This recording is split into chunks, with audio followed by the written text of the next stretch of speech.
Hello everyone. In previous classes, we have discussed about our first chapter, business, trade and commerce, in which we studied about the meaning of business, their characteristics, objectives, and many more things. Now, today we will discuss on our second chapter of BST, name is form of business organization. In simple way, what will be our business किस form में हम business करने वाले हैं, वो हमारा क्या हो सकता है, बिजनेस ऑर्गेनाइजेशन के फॉर्म्स।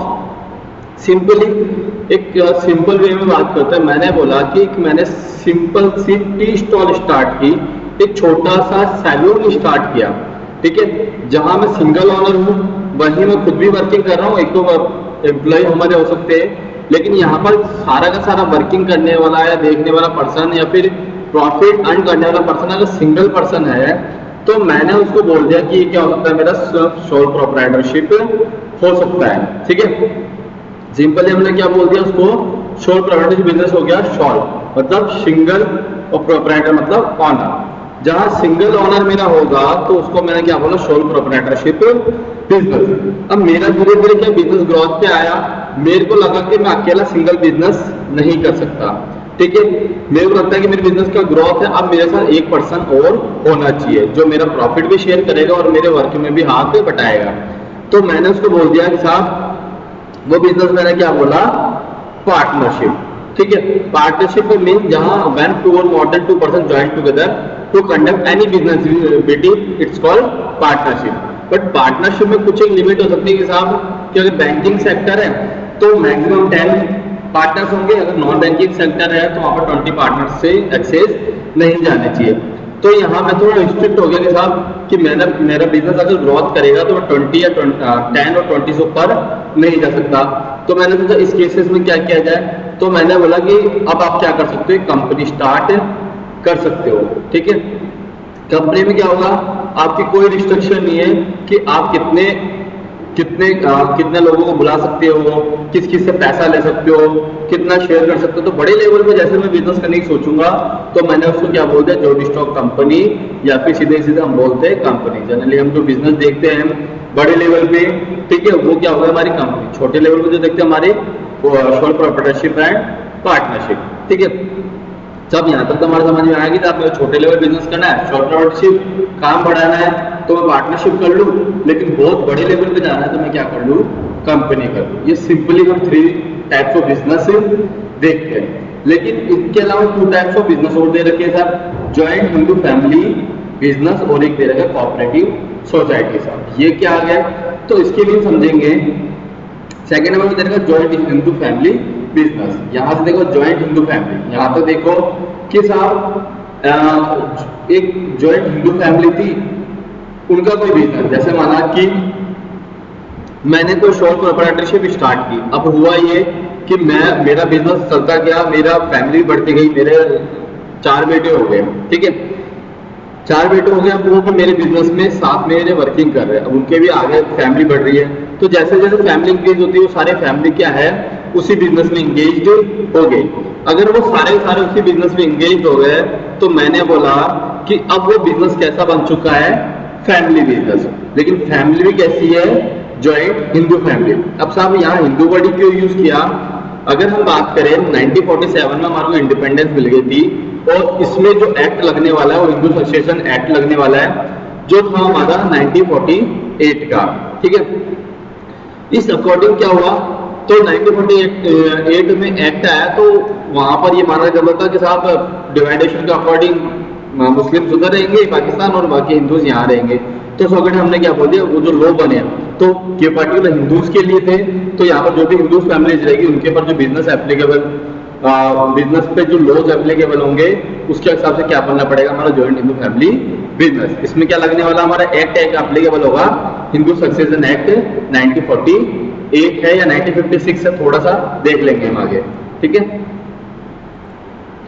यहाँ जो एक्ट था वो 1956 का था, 1948 का नहीं था। तो 1956 में हमारे जो एक्ट आया उसके अकॉर्डिंग हमने इसको बिजनेस को माना। साहब ये तो फैमिली बिजनेस हो गया। अब ये कोऑपरेटिव सोसाइटीज एक्ट क्या है, कोऑपरेटिव सोसाइटीज क्या है, जो हम सेल्फ हेल्प ग्रुप पढ़ते आए हैं अप टू 10th, कि हमने हमारे विलेज में छोटा सा ग्रुप स्टार्ट किया और वो ग्रुप क्या है मेजर लेवल पे आ चुका, बड़े लेवल पे आ चुका, तो वही आगे जाके क्या किसमें रजिस्टर्ड होता है हमारे कोऑपरेटिव सोसाइटी में। इस तरह से जनरली अगर प्राइवेट सेक्टर में हम वर्किंग कर रहे हैं तो हमारे को कितने तरीके बिजनेस हो गया हमारे, शोर proprietorship, joint into family business, partnership, cooperative society और जॉइंट स्टॉक कंपनी। इनके अलावा गवर्नमेंट सेक्टर की कंपनीज या फिर मल्टीनेशनल कंपनीज, वो सब अब नेक्स्ट चैप्टर में पढ़ने वाले हैं। अभी हम जो डिस्कस करने वाले हैं वो 5 पॉइंट पर डिस्कस करने वाले हैं, ठीक है, जो बेसिकली हमारे आसपास देखते हैं और हम इजी वे में इनको कर सकते हैं, क्योंकि हम तो गवर्नमेंट कंपनी खोल नहीं सकते, तो इसलिए हमने क्या बोला कि ये बिजनेस हमारे को रीड आउट करके चल रहे हैं। अब हमारे एक एग्जाम्पल से हम लोग स्टार्ट करते हैं कि ये बिजनेस वगैरह सब है क्या। यहाँ एक गलती नेहा नाम की, उसको फाइनल ईयर की स्टूडेंट थी, उसको पेंटिंग वगैरह बहुत अच्छी लगती थी, तो उसमें जो पॉट्स वगैरह आते थे वो उस पर पेंटिंग उन्होंने स्टार्ट किया।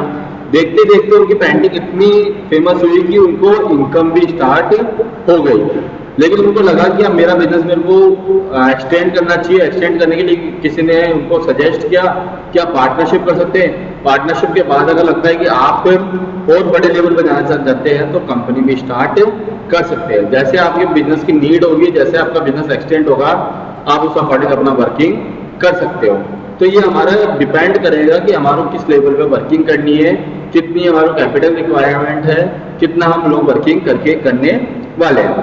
तो स्टार्ट करते हैं हम लोग इंट्रोडक्शन से। If one is planning to start business or interested in expanding it, actually one in important decision related to choice of the business form. अगर कोई हमारा बिजनेस स्टार्ट करना है या ऑलरेडी बिजनेस को एक्सटेंड करना है तो उसके लिए हमारे को क्या है, डिसीजन लेना पड़ेगा। वो डिसीजन क्या होगा हमारा, form of organisation. The appropriate form में determine the winning the advantage. हमारे को क्या देखना पड़ेगा, हर बिजनेस के एडवांटेज और उसके डिसएडवांटेज हमारे अकॉर्डिंग। अगर हमारे पास कैपिटल एक्सेस है तो हम कंपनी स्टार्ट कर सकते हैं, लेकिन कैपिटल कम है और हम रिस्क कम लेना चाहते हैं तो हम शोर प्रोप्राइटरशिप में जाएंगे। बड़े लेवल पे जाना तो कंपनी, ठीक है। और each type of organization against one of one requirement, सबकी अपनी अपनी रिक्वायरमेंट्स है। वैसे हम बिजनेस बता ही चुका मैं, ये 5 टाइप का बिजनेस है हमारे, ठीक है। Let's start our discussion with sole proprietorship, the simplest form of the business. सबसे पहले हम जो स्टार्टिंग करने वाले हैं वो किस पे स्टार्टिंग करने वाले हैं, हमारा शॉल प्रोप्राइटरशिप, जो हमारे बेसिक बिजनेस है, ठीक है। तो यहाँ पर हम स्टार्ट करेंगे शॉल प्रोप्राइटरशिप। देखेंगे यहाँ हमने स्टार्टिंग की है एक एग्जाम्पल से। अगर हम लोग इवनिंग में कहीं निकलते कुछ रजिस्टर, पेन, चार्ट, पेंसिल कुछ भी परचेज करने के लिए तो हम एक स्टेशनरी स्टोर पे जाते हैं, ठीक है। तो ये जो छोटे छोटे बिजनेस होते हैं जो हमारे आसपास प्रेजेंट है, ये सब क्या है हमारा शोल प्रोप्राइटरशिप, ठीक है। शोल प्रोप्राइटर से हमारे sole proprietor popular form of business organisation, ये बहुत अच्छा पॉपुलर फॉर्म है क्योंकि हमारी लोकेलिटी में ये इजी वे में मिल जाते हैं and is the most suitable for small business. अगर मेरे को छोटे लेवल पे स्टार्ट करना है कोई बिजनेस तो क्या है, मैं शोल प्रोप्राइटरशिप में जाऊंगा। और मेरे को इनिशियल कोई वर्किंग करनी है, कोई स्टार्टिंग ही करनी किसी काम की, तो भी मैं टाइम में जाऊंगा हमारी शोल प्रोप्राइटरशिप में। Sole proprietorship refer to form of business organisation. यहाँ से हम इंपॉर्टेंट है हमारे लिए इसका मीन कि साथ है क्या एक्चुअल में शोल प्रोप्राइटरशिप। तो यहाँ पर फॉर्म ऑफ बिजनेस ऑर्गेनाइजेशन एक ऐसा फॉर्म है, एक ऐसा पैटर्न है जिसमें ऑन, यहाँ 3 वर्ड पकड़े चलना। एक तो ऑन मतलब ऑनरशिप, मैनेज मतलब मैनेजमेंट और कंट्रोल। अगर किसी बिजनेस की ऑनरशिप, मैनेजमेंट और कंट्रोल ये तीनों काम एक सिंगल इंडिविजुअल के थ्रू होते हैं, ठीक है, कोई रेसिपेंट ऑफ ऑल प्रॉफिट, जो उस पूरे बिजनेस का प्रॉफिट रिसिपेंट भी है और रिस्क बियरर भी है, तो वही मेरा क्या कराएगा हमारा शोल प्रोप्राइटरशिप। तो सिंपल से वे जहां पर सीधा सीधा कि एक बिजनेस को ऑनर भी है, वो उसमें वर्किंग भी करता है, मैनेजमेंट भी संभालता है और साथ में उसको बिजनेस को कंट्रोल भी करता है। अगर तीनों काम एक सिंगल पर्सन के थ्रू हो रहे हैं और वही सिंगल पर्सन क्या है अपना प्रॉफिट भी ले जाएगा और लॉस भी बियर करेगा, उसको मैंने क्या बोला, शोल प्रोप्राइटरशिप। मैंने कोई बिजनेस स्टार्ट किया, हेयर सैलून में स्टार्ट किया, मेरे पास वर्कर्स है लेकिन मैं खुद वहां पर ऑनर भी हूँ, वर्किंग भी कर रहा हूँ और उस पूरे बिजनेस को कंट्रोल भी कर रहा हूँ। अगर बिजनेस में प्रॉफिट होता है तो उस प्रॉफिट मेरा लॉस होता है तो भी मेरा एम्प्लॉयज अपनी सैलरी लेके निकल जाएंगे, तो वो बिजनेस मेरा क्या कहलाया, सोल प्रोप्राइटरशिप।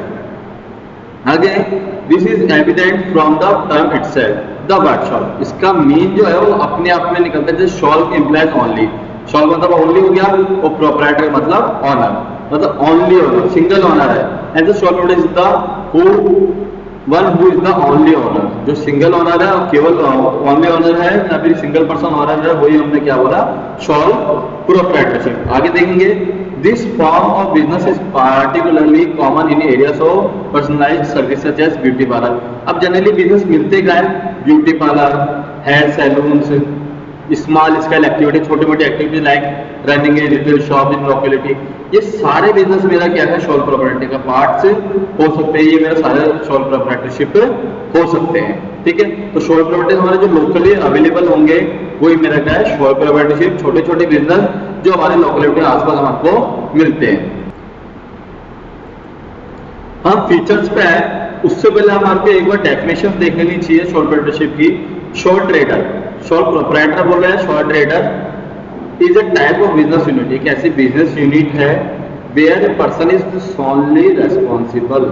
ठीक है, जहां पर जो भी पर्सन है वो अकेला रेस्पॉन्सिबल होगा फॉर प्रोवाइडिंग द कैपिटल, जो कैपिटल भी लगाएगा, सारी रिस्क भी बियर करेगा और क्या करेगा, मैनेजमेंट भी देखेगा। तो सोल ट्रेडर कौन हो गया, वो बिजनेस यूनिट का रेस्पॉन्सिबल पर्सन जो कैपिटल भी लगाएगा, रिस्क भी बियर करेगा और मैनेजमेंट भी देखेगा। ये किसने बोला, जेएल हैंसन।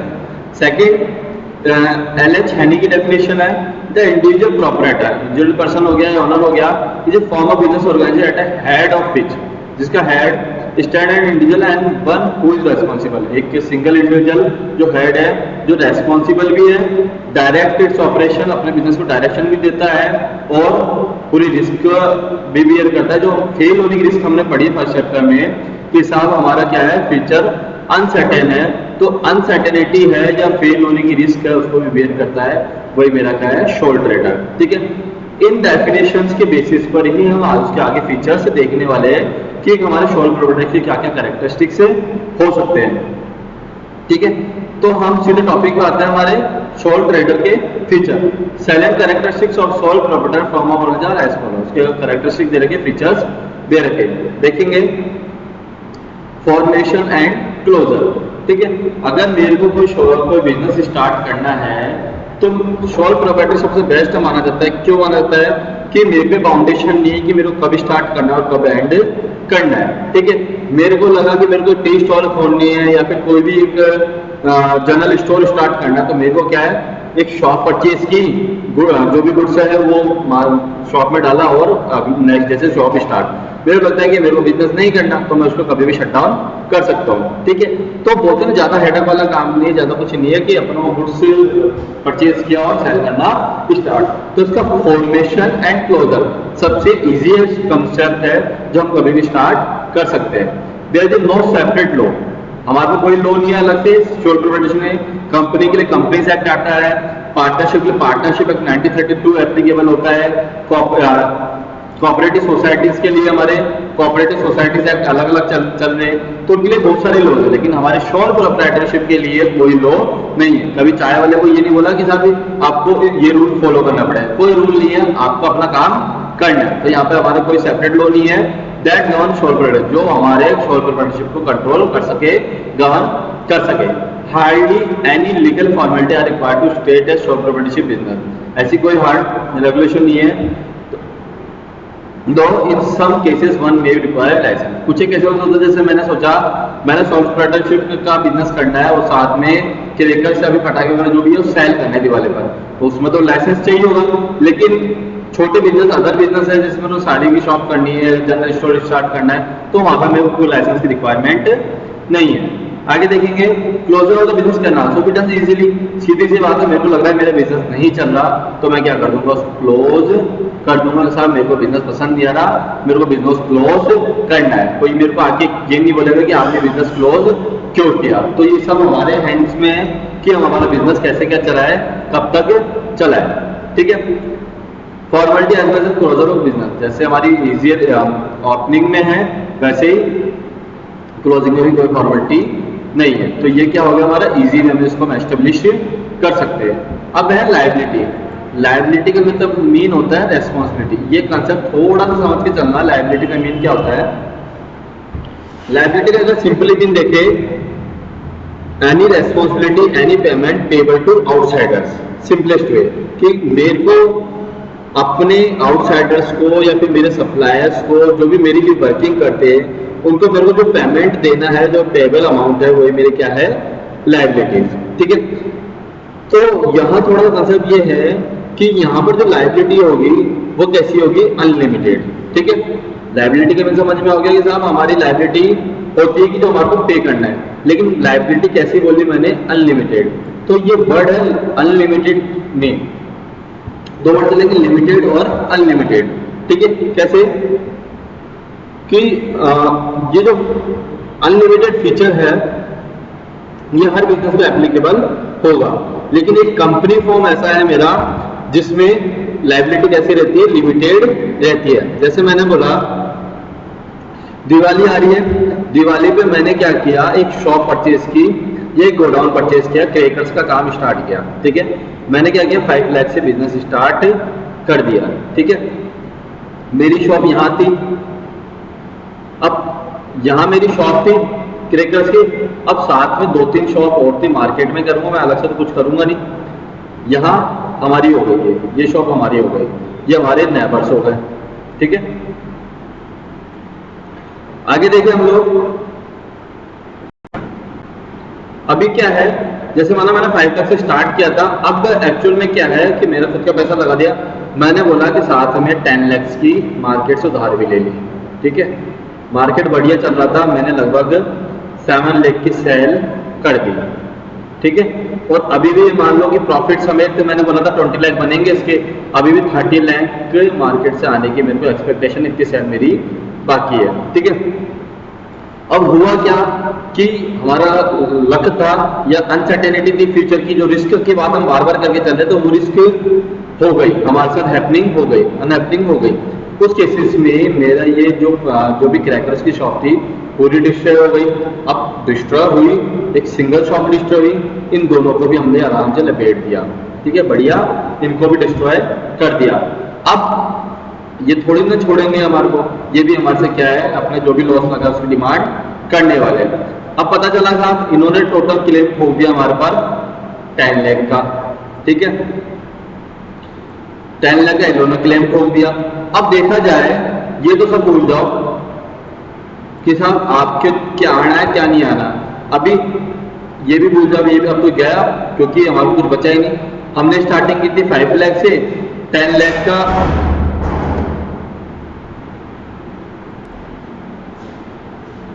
यहाँ खुद का पैसा तो हमें अगर भूल जाएगी वो आएगा, जो गैस हो गया। अब मेरे को क्या है, जो मार्केट से मैंने पैसा लिया था वो मेरे को चुकाना है, तो मेरे को यहाँ पर कितना पे आउट करना है, 10 लाख। ठीक है, इसके अलावा जो मैंने इनका लॉस किया है इनको भी पे आउट करना पड़ेगा, ये 10 लाख मेरे पास मांगते हैं। ठीक है, टोटल कितना हो गया मेरा, 20 लाख। ठीक है, 20 लाख मेरे को पे आउट करके चलना है, तो ये मेरी क्या है, लायबिलिटी हो सकती है। मैंने बोला 7 लाख की मेरे पास सेल थी, तो 7 लाख तो मैं एक बार पे आउट कर देता हूँ। ठीक है, अभी भी कितना बच रहा है, 13 लाख। ठीक है, 13 लाख मेरे को पे आउट करके चलना है, तो ये मेरी क्या हो गई, लायबिलिटी हो गई। हमारा सीधे समझ में आ गया कि साहब अभी मेरे को 13 लाख का पे आउट करना है, कि मैंने 5 लाख से बिजनेस स्टार्ट किया था, 15 लाख का मार्केट से लोन था, मेरा 5 लाख गया, वो तो डिस्ट्रॉय हो गया। अभी आउटसाइडर्स को कितना पे करना है, 10 लाख। उसके अलावा मैंने जो लॉस किया लोगों अदर हमारे नेबर्स का, उनका 10 लाख, मैंने बोला 7 लाख की मैंने सेल कर ली थी, मेरे पास अवेलेबल है। ठीक है, अब मेरे पास बचा 13 लाख की उधारी और बची। अब मेरे को जो 13 लाख है ये मेरे को कोई छोड़ने वाला तो है नहीं, क्योंकि हमारा बिजनेस कैसा है, शॉर्ट प्रॉपर्टीशिप। अगर मेरी खुद की कोई शॉप होती तो कोई नहीं छोड़ता। ठीक है, क्यों छोड़ेंगे साहब, आपने लॉस किया है, आप ढंग से अपनी शॉप चलाते हैं। ठीक है, तो जो 13 लाख की जो लायबिलिटी रेस्पॉन्सिबिलिटी है हमारी लायबिलिटी होगी। अब लेकिन हमारा कंसेप्ट था लिमिटेड और अनलिमिटेड।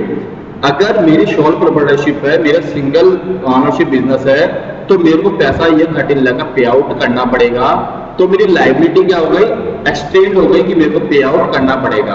ठीक है, ये मेरी शॉप थी 5 लाख की, तो यहाँ तक मेरे को पे आउट करना था, तो ये मेरी लाइबिलिटी थी, ठीक है। लेकिन एक्सटेंड भी कर दिया मैंने कि इनको भी पे करना है, इनको भी पे करना है, इनको भी पे करना है, तो वो लाइबिलिटी कैसी होगी, अनलिमिटेड हो गई, एक्सटेंडेड हो गई। तो ये लाइबिलिटी कैसी हो गई, अनलिमिटेड, ठीक है। लेकिन मैंने बोला अगर मेरा यही बिजनेस कंपनी फॉर्म में होता और कंपनी को कोई लॉस लगता, तो मेरा जो कैपिटल गया वो तो गया, ठीक है। लेकिन ये लोग मेरे पे क्लेम नहीं कर सकते। क्यों नहीं कर सकते? क्योंकि कंपनी का सबसे बड़ा फीचर है कि आपकी लायबिलिटी कैसी होती है, लिमिटेड। अब बात करो कंपनी की, शॉर्ट प्रॉपर्टीशिप में ऐसा कंसेप्ट नहीं है, कंपनी में ऐसा कंसेप्ट है कि आपकी लायबिलिटी कैसी होती है, लिमिटेड। वहां आपके पास जो भी लॉस लगा है, आपकी कंपनी शटडाउन हो जाती है, तो आपको अपने घर से कोई पेमेंट करने की रिक्वायरमेंट नहीं है, तो वही मेरी क्या है, लिमिटेड लायबिलिटी। यहाँ हमारी लायबिलिटी कैसी है, अनलिमिटेड, क्योंकि हमारे पे आउट करके चलना पड़ेगा, ठीक है। थ्योरी देखेंगे इसकी। Liability, short properties have unlimited liability. साहब लायबिलिटी कैसी है, unlimited. This means that the owner is personally responsible for payment of डेब्ट in case of assets of business are not sufficient to meet the डेब्ट। अगर business shutdown होता है और मेरी जो असेट्स अवेलेबल है, मेरे पास जो प्रॉपर्टी अवेलेबल है, पैसा अवेलेबल है, वो मेरे डेब्ट्स को या रेस्पॉन्सिबिलिटी को पे आउट सेटिस्फाई करने में इनफ नहीं है, तो मेरे घर से पैसा देना पड़ेगा। ये लायबिलिटी कैसी है, अनलिमिटेड, मतलब पर्सनल रेस्पॉन्सिबिलिटी बनती है मेरी। As such the owner personal position such as his और personal car other would be sold for paying the डेब्ट। मेरे को अपनी पर्सनल कार, अदर एसेट्स भी सेल आउट करनी पड़ेगी अगर पे आउट नहीं होता। Suppose the total outside liability of XYZ dry cleaner, एक शॉर्ट प्रॉपर्टीशिप है, कितनी है, 80,000। एक डिसोल्यूशन का मतलब होता है कि किसी बिजनेस का एंड, जब डिसोल्यूशन हुआ तब हमारी लायबिलिटी कितनी थी, 80,000, बट इट्स एसेट्स आर 60,000। लोग हमारे से मांगते थे 80, मेरे पास अवेलेबल थी 60। उस केसेस में क्या होगा, situation proprietor will have to bring in capital from his personal sources even,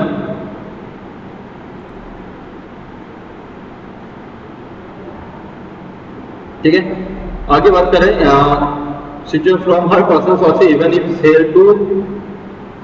cell personal property to repay the firm debt. अगर 20,000 जो मेरे लैप्स हो रहा है, माइनस में चल रहा है, वो मेरे को क्या अपनी पर्सनल प्रॉपर्टी से भी सेल देकर आना पड़ेगा। तो यही मेरा क्या था, अनलिमिटेड लायबिलिटी। तो यहाँ पर सबसे बड़ा लॉस है कि अगर डेब्ट बाकी रह गया, लॉस लगता है, तो मेरे को अपनी पर्सनल प्रॉपर्टी सेल करके भी मेरे को लोगों का पेमेंट करना पड़ेगा। तो ये मेरा क्या था, अनलिमिटेड लायबिलिटी। ये हमारा कंसेप्ट आगे तक चलने वाला है, लायबिलिटी लिमिटेड और अनलिमिटेड। तो यहाँ पर हमारी लायबिलिटी कैसे रहने वाली है, अनलिमिटेड।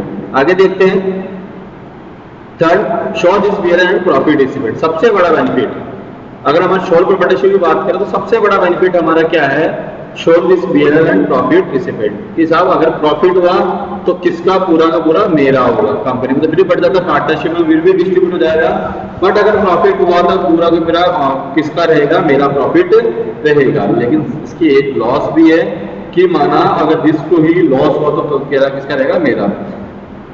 मेरा बिजनेस था, मेरे को इस साल का लॉस लगा 10 लाख रुपीज, ठीक है। माना एक बार प्रॉफिट है, तो प्रॉफिट हुआ तो पूरा 10 लाख किसका है, मेरा। लॉस हुआ तो 10 लाख किसका है, मेरा।